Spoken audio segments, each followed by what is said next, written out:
Welcome back inside Black and Gold. Steve Geller, Jeff Nowak, and we are picking up where we left off last time. Our list of the top 30 Saints since 2000.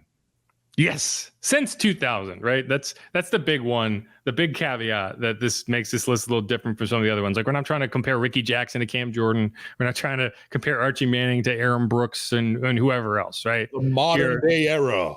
Yeah, we're putting 2000 to 2024. And I think that's fair because this has kind of been the golden age of Saints football, or at least it was until the last couple of years. And then now I think there's some questions about whether we're getting into kind of the Bronze Age again of, our rare earth metals have gone downhill since Dennis Allen took over.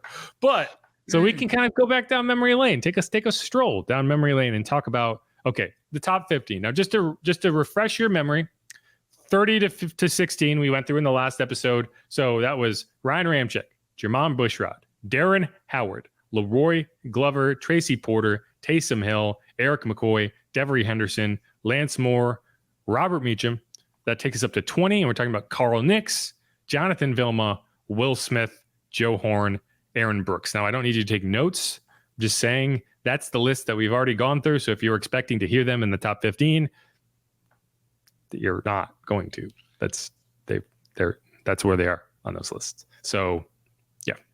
I'm just looking at a whole right now, the top 15 here, and this is easy peasy right now. These are all studs.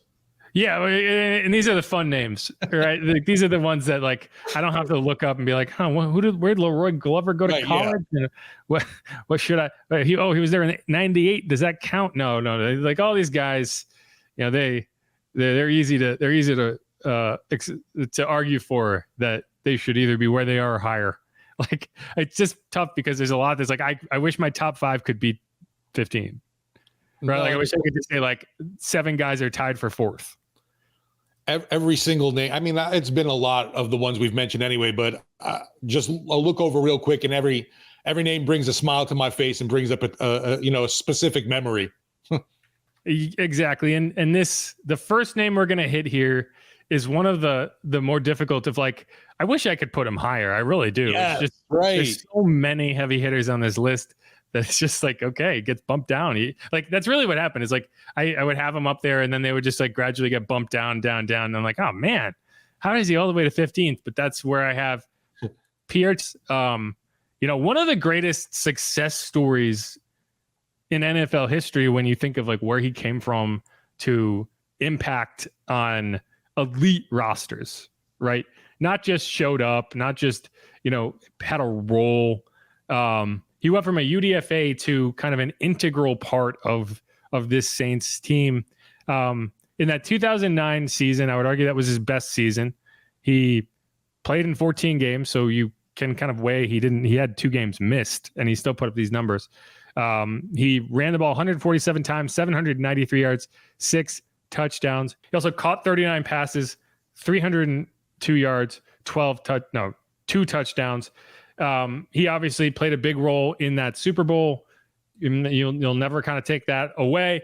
He just had he was always there. He was always making big plays in big moments. And I think that, like, when you look at the numbers, you're talking about 8 years. He had 3,745 rushing yards on 818 rushing attempts. Nothing spectacular. Like, those numbers don't fly off. He also had 327 receptions? Is that true? Man. Yes, that is a fact, Jack. 327 receptions, 2,608 yards. He's just catching all these passes. And it's just easy to come up with, like, okay, I'm going to put Pierre in the top 15 of this list. But, when you talk about statistically, I'm not sure if he matches. Like, I kept wanting to put him higher, but I just could not find a spot any higher than 15. That said, I feel really good about him at 15. You could put him at definitely number 1 in the ability to run the screen game. Obviously, his vision, the patience. One of my favorite players to watch since covering and being, I guess, a quote unquote fan of this team. PT Bruiser, man. He would always give it his all. And PT Bruiser, I've never heard that. Yeah. I can't take credit for that. That was going around back in the day, but love the game, love the player, and just man, oh man, hard-nosed runner that had great foot skills, his maneuverability, and like I said, that vision to be able to find the right spot, follow the blockers, uncanny ability, and really obviously missed him in that game against the San Francisco 49ers when he got knocked. Ironically, years later, that's where he ended up in his down tread of his career, finishing things out. Yeah, that it's funny because when you look at that 49ers game, that was the Bounty Gate game. Ugh. And you look at some of the hits that Navarro Bowman and Patrick Willis were laying on Pierre Thomas. Like, Pierre Thomas got his head taken off in that game. And then we look at it in retrospect, I'm like, man, the Saints are playing dirty. I'm like, what were they doing then? I mean, some of the hits you saw in that game were like bone rattling. And yeah, I think you look at that team, and that team's going to come up a good bit in this stretch with some of these players. Like, if you don't lose Pierre Thomas in that game, I don't know. Right. But like, then you look back and like, oh yeah, the Saints had hits out on people. Like, okay, then what was Navarro Bowman doing? Anyway, I'm not mad about it. But yeah, Pierre Thomas, PT Bruiser. It's like, if only his nickname was about a better car. No, like, that's what I thought too. Right. Like, I kind of feel bad for him that he has to have his name associated with that travesty of a vehicle. But either way, I'm a big Pierre Thomas fan. Like, again, the stats are whatever the stats are. It's kind of like Darren Sproles. Like, you can tell me the stats are whatever they were, and you watch that guy play, when you watch the impact he had on the game, you knew that you were winning games. He was having an outsized impact on why you were winning them. And so Pierre Thomas, number 15. Another guy that the stats probably don't tell the whole story, Roman Harper. Another guy in the Saints Hall of Fame, Alabama guy, 6'1", 205. Definitely a love-hate relationship, I feel like, with Saints fans. Yeah, well, because he was here from 2006 to 2013. Then he went to Carolina for 2 years. Then came back. He didn't really do much. Even when he was playing with the Saints. Yeah. But he was just so consistent, right? And we talked about this before we came on. You asked, like, hey, is Roman Harper maybe a little too high? And he might be. But I look at that 2011 season. He had 95 tackles, 7.5 sacks, 7 passes defended. He had an interception. He had 10 QB hits. Like, he was a Pro Bowler in 2009 and 2010. He had 2 seasons with over 100 tackles. That was in 2012 and 2009. And it's like, you kind of look at it and you say, like, man, he just had such a big impact for such a long period of time for the Saints. And like, you look at a guy like Carl Nicks, you say, man, he was so impactful over this short time that he has to be on this list. I think Roman is the opposite, where Roman never had that massive impact where you kind of have to look at it and be like, wow, of course we have him on this list. He just did it for such a long period of time that I have to include him here. Yeah, I always was impressed with him being able to step up and run support. Like you mentioned too, just a consistent presence for this squad. And he can get into, obviously, his demeanor, the way he carried himself. Always a great interview in the locker room. I think he's phenomenal on the SEC network now, and definitely one of my favorite guests still to get on Sports Talk. Always a great breakdown from Roman. He really is. He really is. All right, moving forward, and we haven't talked about a good number of these, like, really modern guys. Like, we haven't done a lot of it, but that's because there are several of them that are up way toward the top of the list. And one of those names, and I wish he's higher. Like, I wish I could say he's higher on this list than he is, but I just don't think we've, the last couple of years, and that's been the case for several of these guys, you just haven't seen the same impact. And so 13 is Marshon Lattimore. Now, again, 13's not too shabby of a spot on this list. You're talking about ranking him ahead of 2 guys who won you a Super Bowl, but that's because Marshon Lattimore is just that talented. He is objectively one of the best cornerbacks in the NFL. And the only question is, over the last couple of years, whether you can get him on the field. Over the last 2 years, he's played in 17 games and missed 17 games, right? In his first 5 years in the NFL, he missed 8 games total. So it's just a rough look. But he was obviously the rookie of the year. He's a 4-time Pro Bowler. He had 5 interceptions in year 1. He's had at least 1 interception in every year of his career. 15 total, 86 passes defensed. The last season notwithstanding, that matchup with Mike Evans has been appointment viewing, and he has dominated it. Bucs fans will go out there and like post memes saying like, "Oh, Mike Evans owns Marshon Lattimore." It's like, who the hell are you talking about? Like, he had 1 solid game. The year before, Mike Evans like kamikazed himself to get rid of Marshon Lattimore in that week 2 game. And he's been that good. And what's keeping Marshon down on this list, in my opinion, is he's not always dominant. He's dominant in matchups that he feels is like elite. Yeah. Like when he's going up against someone that he can get up for, he's dominant. When he's not, it feels like he lets his foot off the gas, and that's what's keeping him outside of the top 10, in my opinion. We've heard him say it. I'm sure we've played the clip here. The great Bobby Hebert has called Marshon Lattimore the best cornerback in Saints history. So you bet your bottom dollar this dude's going to be in our top 30 of just the 2000s. Marshon means so much. Glad to see he ended up showing up for mandatory minicamp. I don't know if there was ever really a worry about that, since it was been the case that he hasn't shown up for the voluntary workouts in the past. But for this year, for whatever reason, maybe the redoing of the contract, folks were kind of concerned of maybe the Saints had their eyes and sights set on dealing him, and maybe Marshon wouldn't show up, but that wasn't the case. Everything seems good there with him and Dennis Allen going forward, and definitely this team is way better off with Marshon in it than not. Yeah, he could move up. He still could move up this list. Like that's kind of the caveat with some of these guys, is like the more modern guys. Like I have Paulson Adebo pretty far down this list. He could climb up, right? I didn't put anyone on this list that was fewer than 3 years in the NFL. So like I'm not ranking like a Chris Olave, but any of these guys who are active could very much move up this list. So keep that in mind. Number 12, not active. He does have a Heisman again though, and that's Reggie Bush. Reggie Bush. He's another tough guy to kind of weigh, because statistically, as a running back, you wouldn't say that he has like Hall of Fame numbers, right? But again, that Super Bowl weighing heavily in my mind, and again, just the elite nature of what he was able to do in moments. Like, he's one of those guys that you put on the highlight reel of 10 years later, and you're just like, damn, right? And it shouldn't be a surprise. Like, anyone who watched him at USC, it's like, yeah, okay, he's that guy. But I don't know. I have a hard time putting him higher than 12. When he was drafted too, suddenly there was a ginormous spotlight that wasn't there before on the Saints. They became, I guess a sexier team to folks because you had someone like a Reggie Bush here now. Yeah, and my only gripe with Reggie in terms of like, man, he never had, I mean, and part of it was the way they used him, right? Like, he went to Miami and immediately was a 1,000-yard rusher.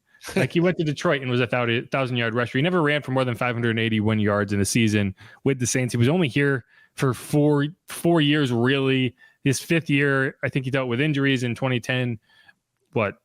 17 total touchdowns. His biggest impact was in the receiving game. And obviously that was always going to be the case. As a rookie, he had 88 catches for 742 yards and 2 touchdowns. That was in 2006. That was that NFC Championship season. He had 73 catches in 2007, 52 in 2008, 47 in 2009. And that's the only, like, you look at Reggie and you say, okay, why can't he be higher on this list? And it was because his impact seemed to go down over the course of his time with the Saints. He had his biggest impact as a rookie, and then it just seemed like every year after that he was less and less impactful. That said, he's another guy that's like, I don't know if you win a Super Bowl without Reggie Bush. So that alone kind of puts you way up there. And he was that dynamic that, like, I don't really care about the stats at a certain point. Like, he just did stuff that nobody else could do.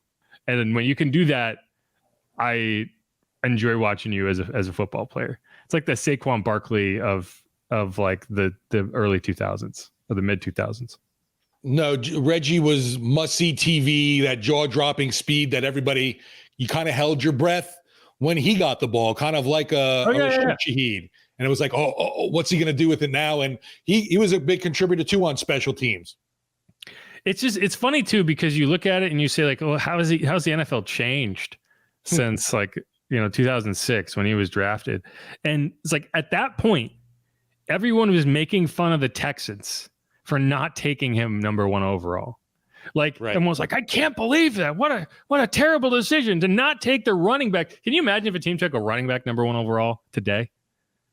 Like the Falcons took Bijan last year, and I was just like, the top 10? Man. Like, these fools. and I still feel like I'm right, but at that point everyone was like, man, what a steal for the Saints at number 2 overall. They got Reggie Bush. It's just funny. It's like that's why, like, looking at this list, I feel like this is the only appropriate way to try to rank these players, because you can't compare the NFL even in 2006 to what it is now. It's a completely different game. And like we were talking about, like Archie Manning, like if Archie Manning came into the league now, he would fit in perfectly. He didn't back then because he wanted to be kind of the scrambling quarterback. Whereas, like, I don't know, he just didn't work out at that point because defenders could eat you alive, murder you if you tried to run as a quarterback. Now it's like, yeah, okay, don't touch him too hard. Just put a pillow down, make sure he's comfortable. Anyway, so Reggie, I know Reggie was a little frustrating for folks because he was always dipping out of bounds, running to the sidelines. But man, oh man, I remember too in the playoffs, that Super Bowl run against Arizona. I was like, where's this guy been? Because it was like one of those hell on wheels touchdowns that he bounced off of people like a pinball and kept going. Yeah, now he'd fit right in. Yes, exactly. Baseball bat guy, All right, one more in this segment, then we'll move on.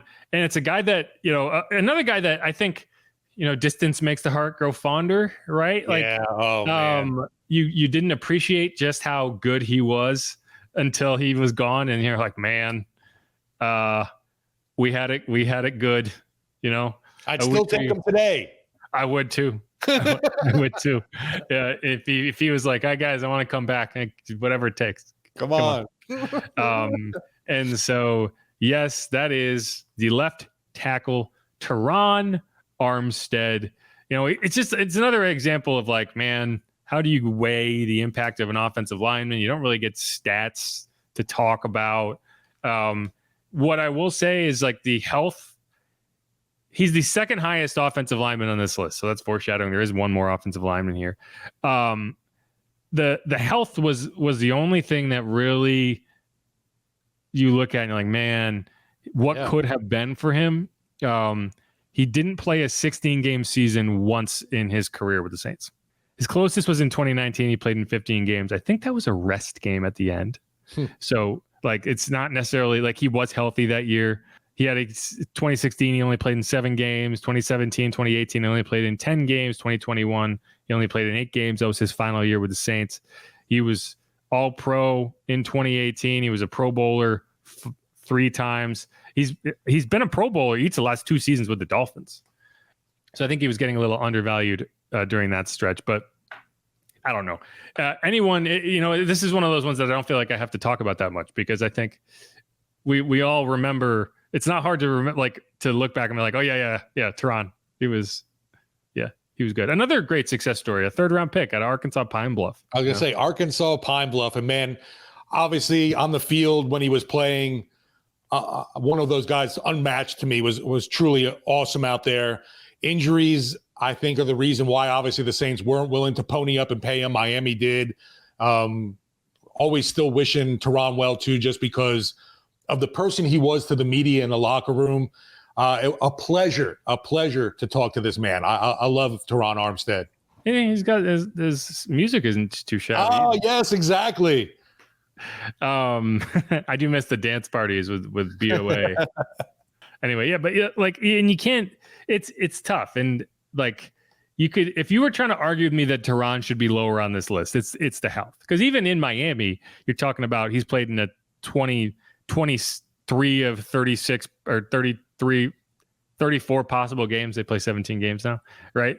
So you've missed 11 games, or like if you're averaging 5 games missed a season, it's just tough to pay that guy. Right.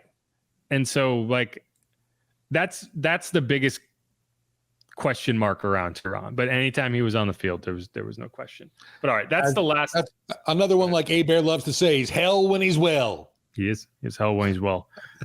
Yeah.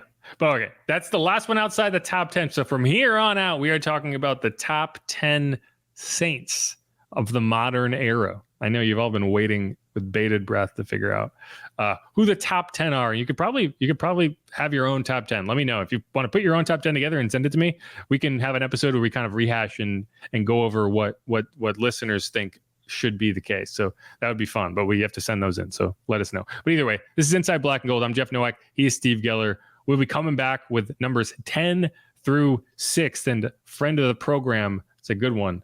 Stick around.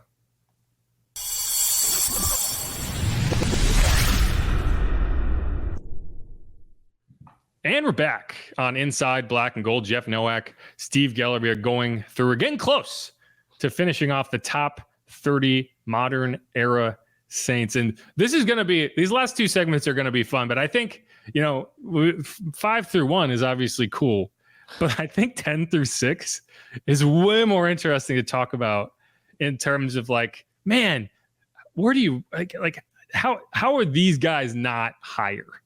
But we're going to start with someone who was on that Saints Mount Rushmore that was put out.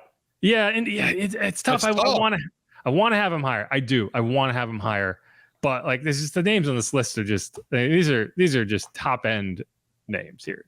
And so to me, it's Deuce McAllister. I have him number 10. Deuce. Objectively one of the top 3 running backs in Saints history. Like, there's no question about it in my mind.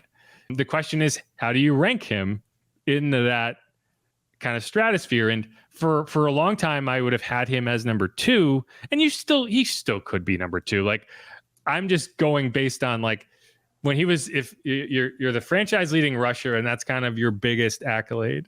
Now you're this franchise's second leading rusher, and that's kind of foreshadowing because I have Mark Ingram at number 9. And again, like you slot these whichever way you want. Like if realistically, I have them tied for 9th, right? Like 9A, 9B, right. Both guys are right there in terms of, man, they were both first round picks. They both delivered about as well as you could imagine, right? Like where I'll say Deuce gets a bit of a nod is he's the franchise's leading rusher, and he didn't need kind of a second run at it. Like Mark left early, then he came back and played in a couple games, like his last 1.5 seasons with the Saints, he appeared in 17 games. He had 499 rushing yards. One of those carries was one of the most frustrating moments in recent Saints history when he kind of ducked out of bounds early. Was that his last carry too, or no? It was. It was his last carry as a Saint. So brutal. And he blew up his knee in the process. And, so it's like, I'm not going to hold that against him, but it is frustrating. And so, when one of my biggest reasons is like, well, he's the franchise leading rusher, and this isn't all statistics based. And you understand like, well, he didn't have that until he came back, and Deuce will never say this, but like, man, he probably had a sigh of relief when Mark left in what was it, 2019? Because it was like, oh, he's going to get it. He's going to get that record. And then he left. And then it's like, he came back and just, man, that's got to be frustrating. It's just like, that's such a great note in your career accolades. It's like, I'm the franchise leading rusher. When you're second, that's tough. No one cares about the second one, right? No, it's a 6,500 yards exactly. I'm a sucker for a round number, so I appreciate it. Deuce 6,096 yards, and that's the thing. Like, I say that Mark left needing like 21 yards, which that had to be just as frustrating for him. Like, you don't think that he was leaving in free agency like, I'm 21 yards away from the record? Give me a break. But it's like, is that enough to get you to sign a crappy contract and come back on a deal where you're going to be making more in Baltimore, where he ended up going and played really well for that first year in Baltimore. Yeah. He was a 1,000-yard rusher that year in Baltimore. So he still had a good bit to give.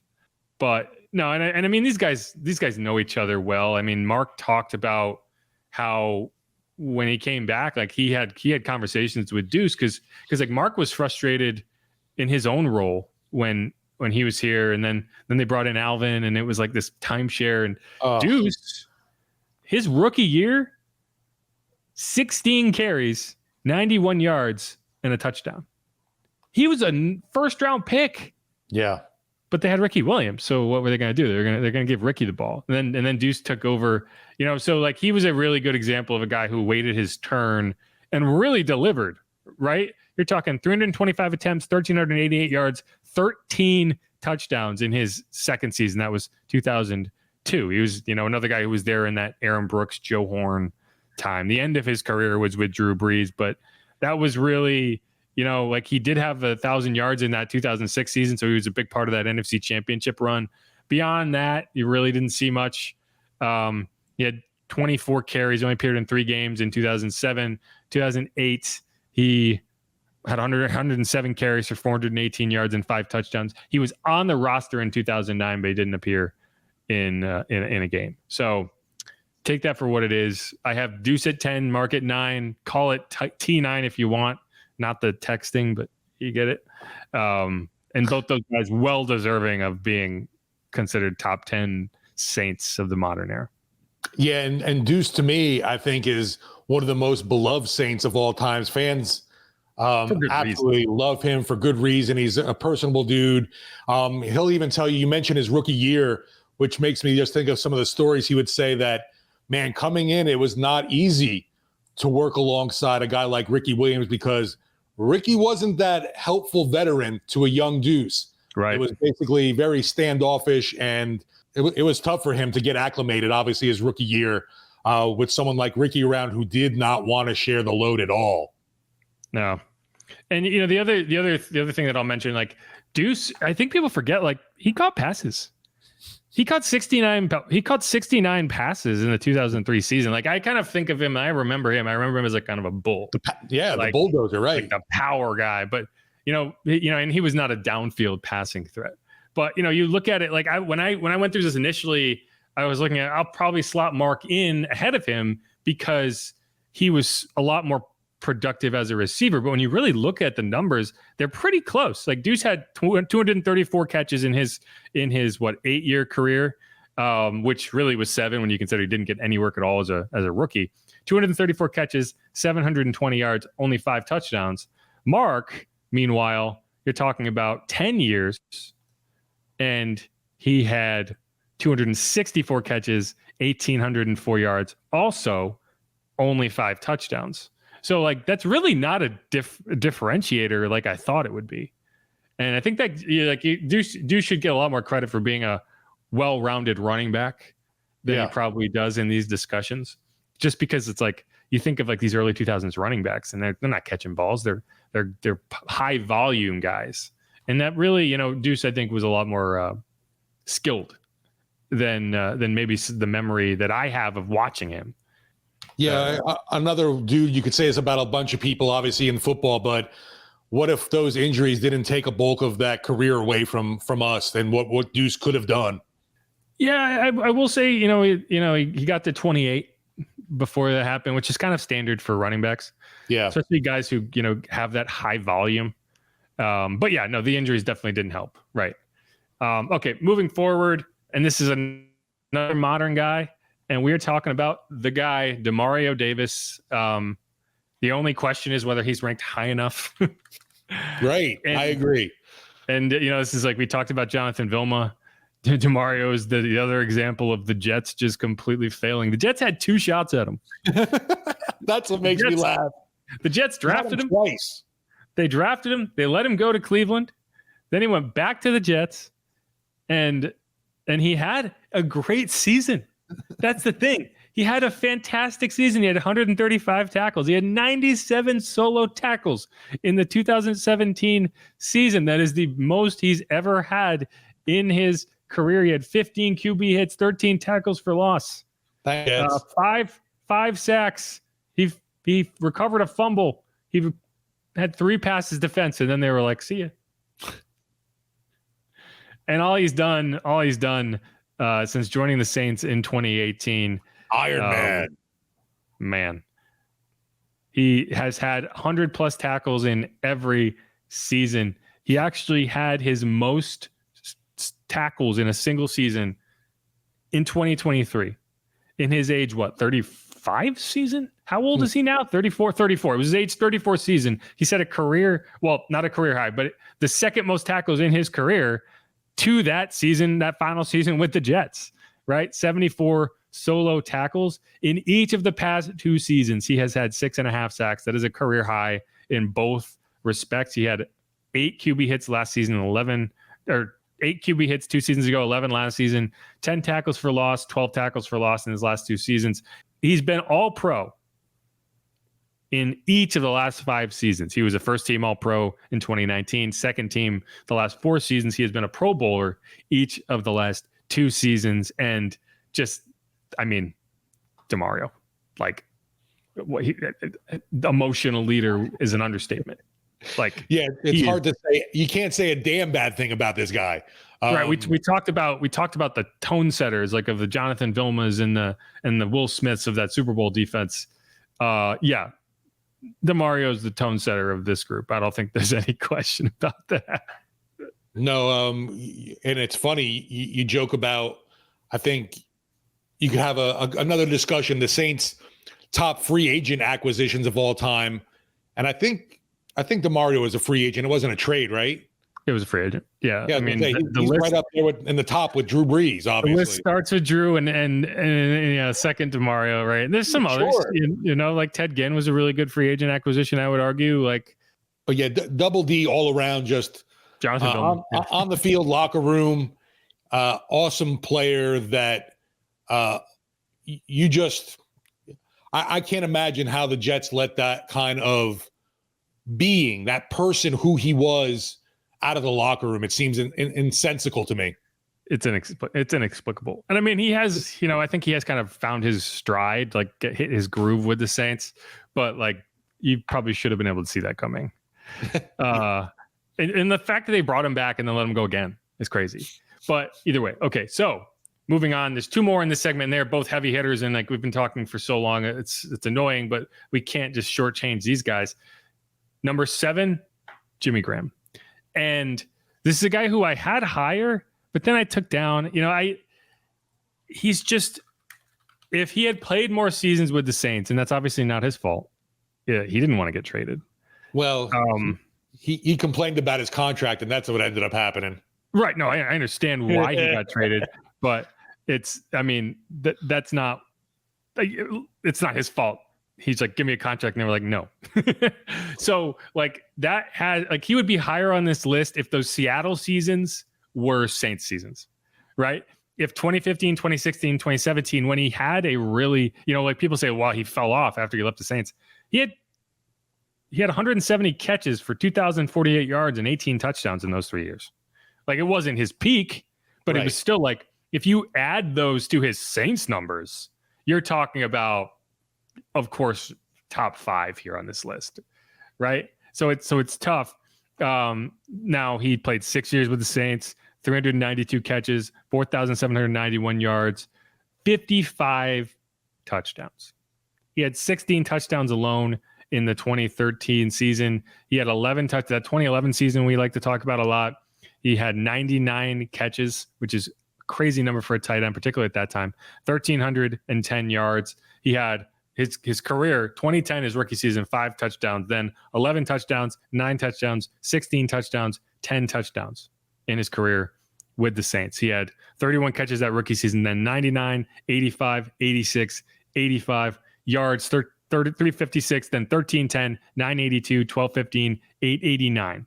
He modernized what we look at now as the kind of move tight end position.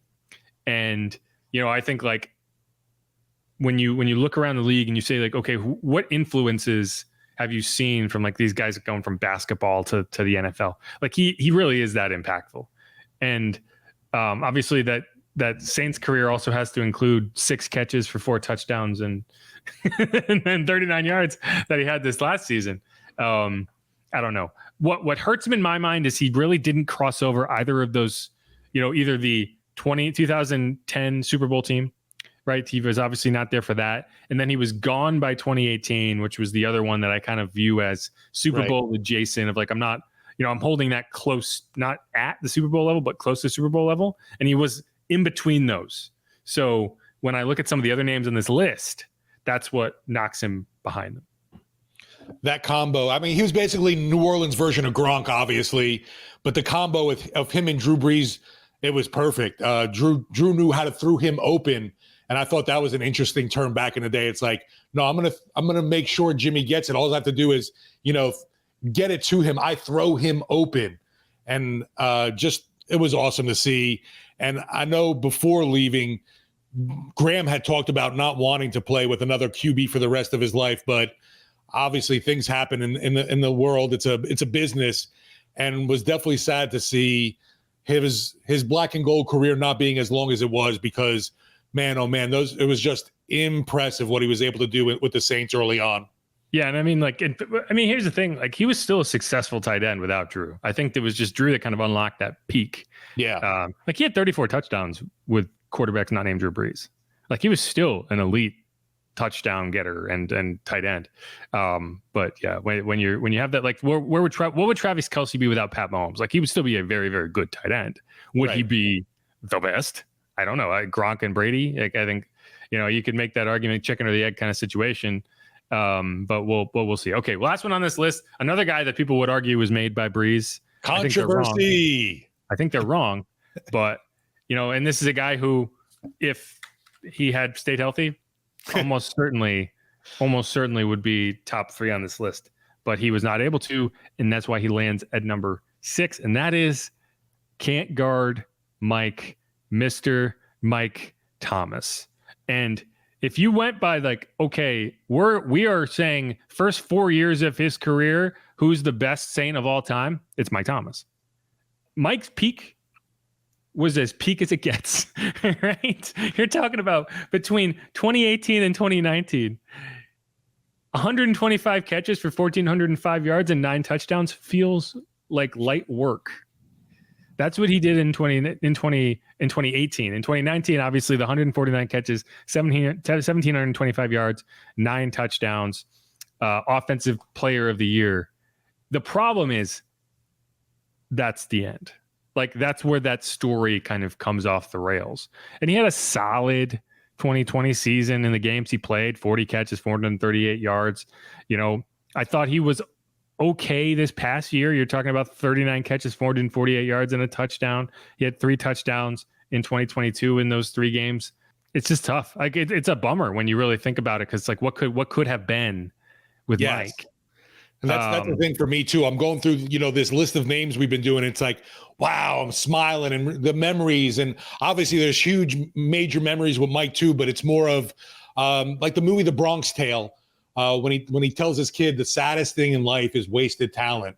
And to me, because of those injuries, the kind of strife that went on between the Saints and Mike T, and I guess you could say an ugly divorce at the end, with the rants going on Twitter, it kind of cheapens all of it and makes people think of Mike Thomas less, and that shouldn't be the case, because he was absolutely phenomenal. I mean, I don't think less of him. I just think, like, when you look at, his rookie season was his weakest statistical season. He had 92 catches, 1,137 yards, 9 touchdowns. He was so good that the Saints were like, yeah, Brandon, kick rocks. Like, second round pick out of Ohio State.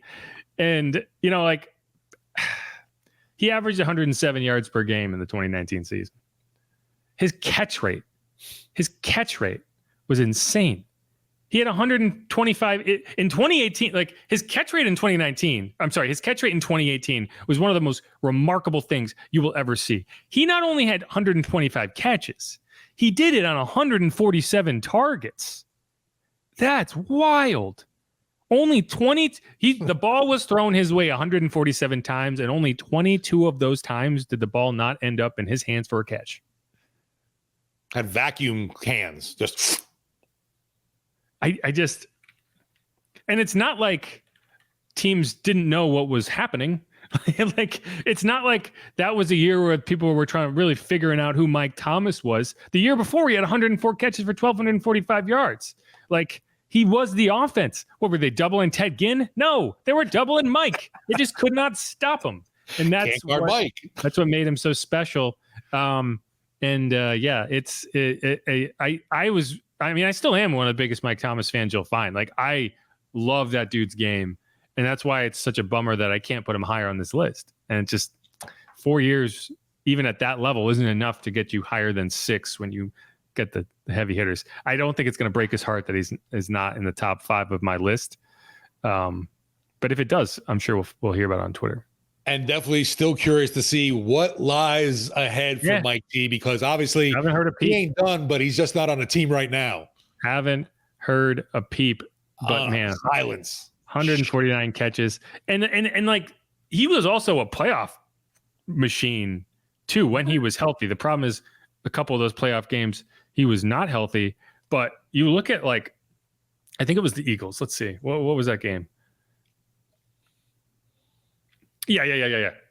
2019 divisional round. So this is the same year he had that insane catch rate, 125 catches on 147 targets against the Eagles in the divisional round. 12 catches on 16 targets, 171 yards, and a touchdown. In 2017, the previous year, against the Panthers, a 31-26 win, 8 catches on 9 targets, 131 yards. Next round against the Vikings. So he happened to play in some of the most frustrating games of all time.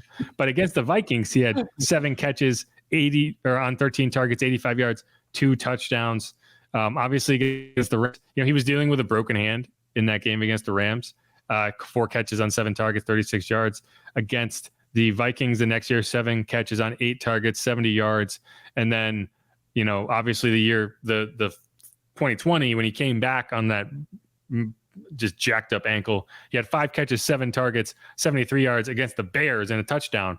Like, honestly, that's probably one of the guttiest performances for anybody you'll see, because you think it's not like the divisional round, he just forgot how to, it was like, oh, now my ankle hurts. Like, no, he was playing through it against the Bears.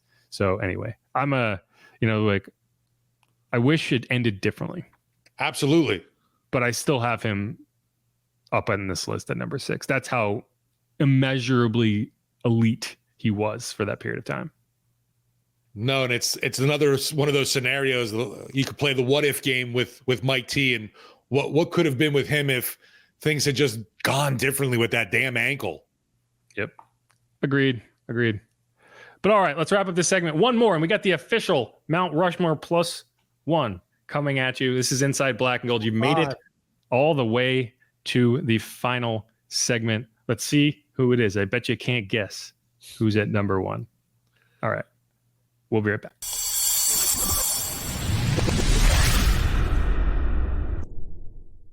And we're back on Inside Black and Gold. Jeff Nowak, Steve Gellert. One more segment in our top 30. We initially intended to keep this short. I don't think I am physically capable of keeping a podcast segment to 15 minutes. Every time I say, let's do it 15 minutes, I can't do it. You got some Southern in you, though. You just like to talk then. Well, I think it's just I always underestimate how much I have to say about everything. But all right, we're going to do the top 5. We're going to do this a little different because I'm not going to, keep you in suspense about number 1. So we're going to start with number 1 and number 2. We know. And then we're going to do the other 3. So number 1, Drew Brees. It's no question. It is that, right? We can talk about a lot of things.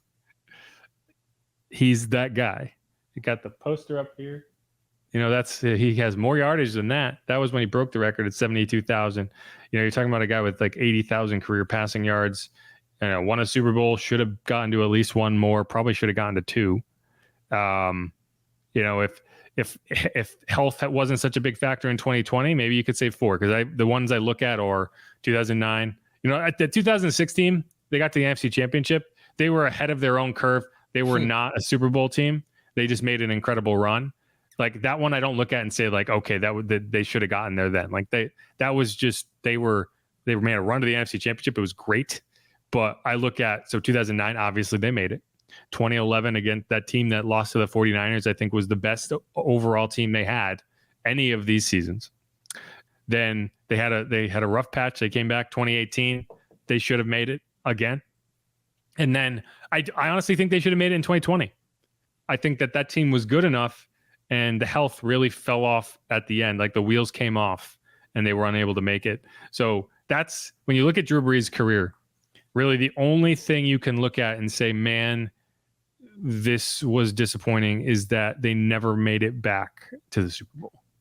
Everything else was what kills me, Jeff, is besides the look back and the, going into the locker room and those eyes, and you're like, man, you can just tell he's thinking it's over. But his last pass as a Saint is an interception. That hurts.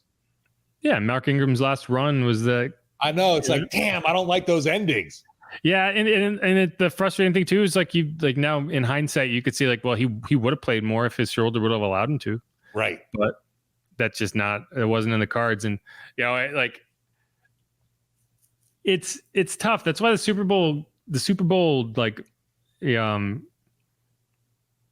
if you're gauging everything by Super Bowls, it's really tough to figure out how good a player was, because only one team wins a Super Bowl every year. Only two teams get to the Super Bowl every year. And you need luck on your side to get to the Super Bowl. I don't care how good you are. If you do not get the lucky bounces at the right time, you're not going to get there because the competition is that close. If Brett Favre doesn't throw the ball back across the field for just the dumbest possible reason and throw the ball right into their arms of Tracy Porter, they might lose that game and he never gets to a Super Bowl, right? So, you like the refs making like all going temporarily insane in 2018, right? Like Pierre Thomas doesn't get hurt in that game against the 49ers. Maybe you learn how to guard Vernon Davis and it's a different game. In 2020, Michael Thomas's foot's falling off his body. Deontay Hardy, Taysom Hill get hurt. He's trying to throw his way back with a shoulder that can barely go above his, like it's just, you need things to go your way and they didn't. But I can't, like people will say like, oh, well, he's overrated as a player. Like you're overrating him as a quarterback because you're too close to the project. And if he was really as elite as you say, he would have gotten back to the Super Bowl. And to that, I say, go fuck yourself. Where is that for Aaron Rodgers? That is my real take. Because Aaron Rodgers is in the exact same situation, but no one ever questions that he's elite. No, just being around and getting to see Drew Brees play, obviously a huge honor. I felt like, a couple of years when I was even doing the sideline stuff, it felt like every other week it was a new record in the NFL he was breaking or overtaking. Just a lot of great memories from Drew. And yeah, it's unfortunate. They could have, should have, would have won more titles with him, but it didn't happen that way. But at least he got the one.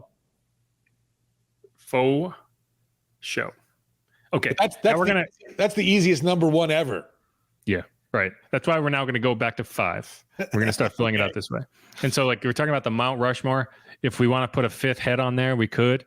Otherwise, this is the last name that is not on that list. And to me, this is a tough one. And I kind of want to change it now just because I feel like we should have at least one offensive lineman up there, but it's Jari Evans. And if he was a tackle, I probably would have put him up there.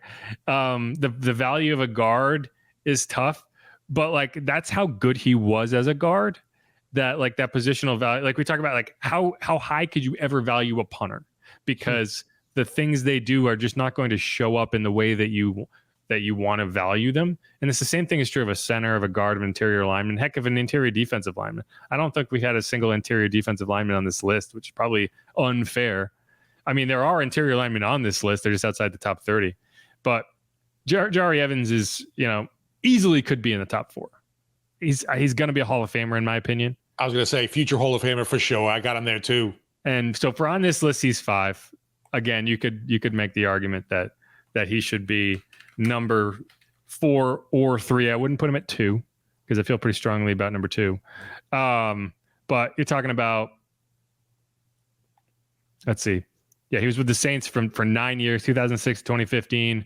He's now He's now an assistant coach. He was 4-time All-Pro, 2009 to 2012. He obviously won the Super Bowl.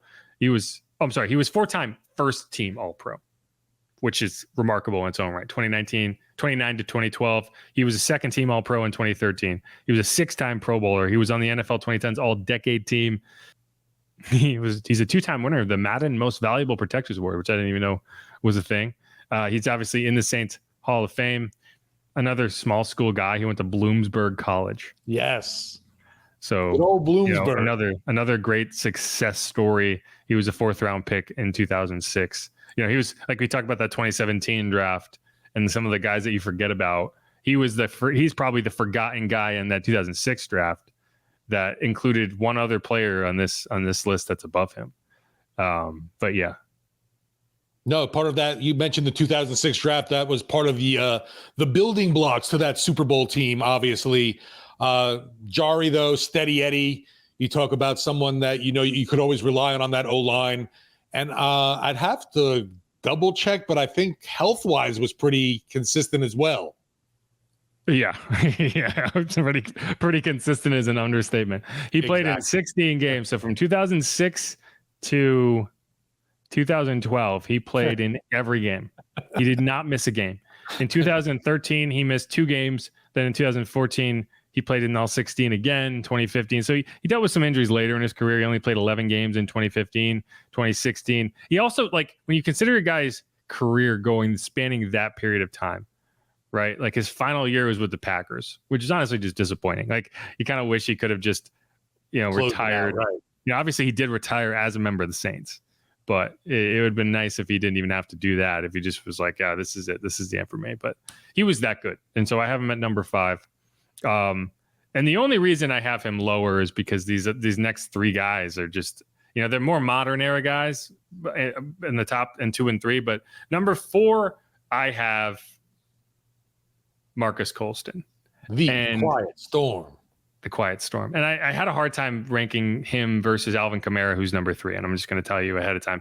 And the only reason I did was similar to Mark Ingram and Deuce McAllister. When you're talking about these 2 guys, the touchdowns are what really stand out. And with Alvin, he's got that touchdown record with room to spare. And he's only going to build on that, assuming the contract gets worked out.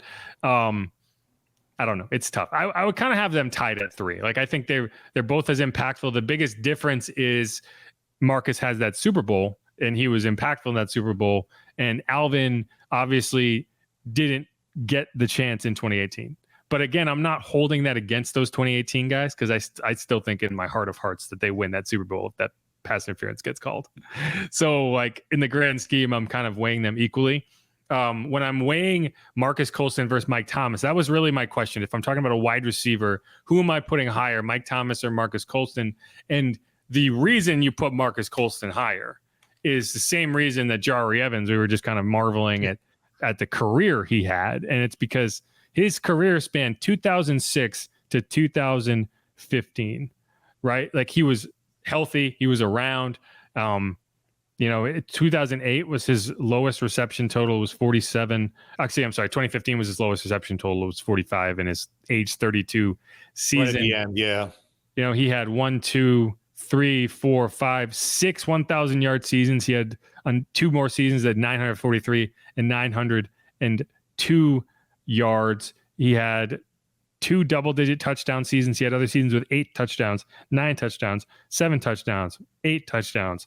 Then 5, 5, 5, 4. He was just consistent. Career 711 catches, 9,759 yards, 72 career touchdowns. The most egregious thing for Marcus Colston. So he was second in the Rookie of the Year voting in 2006. Never made a Pro Bowl. Never made an All-Pro team. How does that happen? How? That's another one. When people say, "Oh, the Pro Bowl's a joke," I can point to Colston not ever being named to one as a valid point to that. How do you have a year with 98 catches, 1,202 yards, and 11 touchdowns and not get to the Pro Bowl? And like, this was not like 2007 was not the peak passing yardage time in the NFL. So like that's crazy to me. That's crazy to me. And maybe that's why I don't have him higher than Kamara, but that's arbitrary to some extent. Now, when you're looking at Kamara, I would say that he's playing at a more high volatility position. The way he's able to do it is different from everybody else. He's never rushed for 1,000 yards in his career, but his low watermark is 694 rushing yards. That happened last season in that egregiously bad Saints offense. He only had 180 carries. That's the third lowest total in his career. He had 120 as a rookie, 171 in 2019 when he missed several games. His best season was 2020, right? 932 yards rushing, 16 rushing touchdowns, 83 catches, 756 yards, another 5 touchdowns. Now, if I'm ranking Kamara higher, it's because he did it so much faster, right? Like the volume with which he was able to put those numbers together. Like he had 21 touchdowns in the 2020 season. That's nuts. That's a crazy number. In the 2019 season, he had only 6, but in the 2018 season, he had 18. In the 2017 season, he had 13. So, yeah, I mean, I would say Alvin's had some bad luck. If it wasn't for the offense kind of falling off a cliff with Sean Payton and Drew Brees leaving, his stats would be otherworldly. And he's kind of, I think he still has a chance for one more elite statistical season, and we'll see how that goes this year, but I don't have any question about him there. No, and I know he's got a bunch of records as well. Obviously tied. He's got all the records. Tied for the most touchdowns in one game in the NFL with 6, and that was, man, one of the most fun games ever to watch there on Christmas. Yeah, and he's Kamara-geddon, and he's tied with with 2 people you'd never heard about, like guys from like the 20s. Which Exactly. I don't even think that's technically a record that you have to even gauge. Like the NFL didn't exist yet as a subject. It's like, 2 leagues that are anyway. Like he's done things as a player that are just different from everybody else. And so that's why I have him there. Yeah, it was my second year getting to do sideline, and they had one of those scrimmages going on at Tulane. And just randomly out of the blue, Alvin just walks up to me, daps me up. He goes, "Man, they got you out here tonight." And I was like, Alvin Kamara just talked to me out of the blue. That's nice. But yeah, unfortunately, he had some legal issues. Hopefully this team can get something though worked out with him, because I think heading into this year, we know how important Alvin is for this offense, especially now in this Clint Kubiak system. We can just imagine what he's able to do with a talent like that. No question. All right. Now we're officially to number 2, but it is the final on the list that we haven't talked about yet. And it's not exactly a surprise. Anyone who's been following the list should be able to guess who it is. I was tempted we need to bring him in to congratulate him. I was tempted to just do 1 and 2 because it was almost as obvious as Drew Brees at number 1. But right. That's going to be number 2 behind Drew Brees, Cam Jordan. Cam is a guy who has never blown anyone away statistically, but he's just been so consistent. And that's why I think it would be easy for people who kind of just look at it now being like, man, he really struggled in 2023. He only had 2 sacks. He dealt with injuries. He still played in all 17 games. It's the first time in his career he played in all 17 games, because every other year in his career, he played in 16. Even in the years where they played 17 games, he didn't miss a single game from 2011 through 2020, and then in 2021, and he missed the game with COVID. In 2022, he missed a game with an eye injury. So in his career, he has missed 1 game due to an injury. Like he could have played in 2020. Like he would have played in 2020 if exactly there was any way for him to play. The NFL was just like, no. And then I'm sure the next year with the eye issue, it's like he could have fought to play, but it was like, well, the record's ruined already. He said that if he still had the Ironman record, he would not have allowed them to sit him down. No way, right? He would have played. But with that record not on the table, it wasn't worth it because he shouldn't have played through it. Like, and that's the thing. Like, if you think that from the 2011 to 2020 in week 16, the game against the Jets that he missed, if you think that he was never hurt, you're crazy. He played through stuff all the time, but he's willing to do it and he's able to do it. And that's what makes him remarkable. He's been consistent. Now, his rookie season, he appeared in 16 games, but he only had 1 sack, only 31 tackles. From that point on, you're talking 8 sacks, 12.5 sacks, 7.5 sacks, 10 sacks, 7.5 sacks, 13 sacks, 12 sacks, 15.5 sacks. That is a career high in year 8? Then 7.5 sacks, 12.5 sacks, 8.5 sacks. And this last year, he had 2. In his career, 682 tackles, 117.5 sacks, 15 forced fumbles, 11 fumble recoveries, 225 QB hits, 153 tackles for loss. I think I need to double. So he has the sack record like officially or unofficially. Like I don't know if he has like there's some weird discrepancies with the sack totals with Ricky Jackson, right? And so like I think he's still just shy of the unofficial total. Yeah, the unofficial total. Because I don't know if maybe they didn't keep sacks as a stat for a period of time. I can't. Yeah. That's what it is. So the Saints, the NFL didn't officially start recording sacks as a stat until 1982. Ricky Jackson's career started in 1981, and he had unofficially 8 sacks. So Cam Jordan has 117.5. Ricky Jackson unofficially has 123. So in the NFL record books and the Saints record books, Cam Jordan is the Saints franchise leader in sacks at, I want to say, 115.5. Yes, 115.5. He would need 6 more sacks to unofficially pass Ricky Jackson. Yeah. So call it what you want. Cam Jordan's a Hall of Famer. Cam Jordan is the most consistent defensive lineman in Saints history, in my opinion. One of the greatest draft picks in the history of the franchise, obviously. One of the greatest draft picks in the history of the franchise. One of the greatest ambassadors of the franchise in team history. He's a part of New Orleans, right? In a way that is very difficult to become. Drew Brees, I'd say the same thing. It's not a title I would give to everybody, but it is for him. And so no question, in my opinion, especially if we're talking about the top 50 of the modern era, if we're talking about the modern era, objectively, no question, he is number 2. If we're talking about all time, I still think he's on there. Yeah, absolutely. But it's a lot closer. Yeah. With Cam, like you mentioned, just because of what he was able to accomplish, the longevity which he's played with, the person he is in the locker room, the person he is with the media, this guy, if you're not seeing Cam at a voluntary workout, something's wrong because he is always there, no matter what. If is there something Saints and football going on, Cam Jordan's around.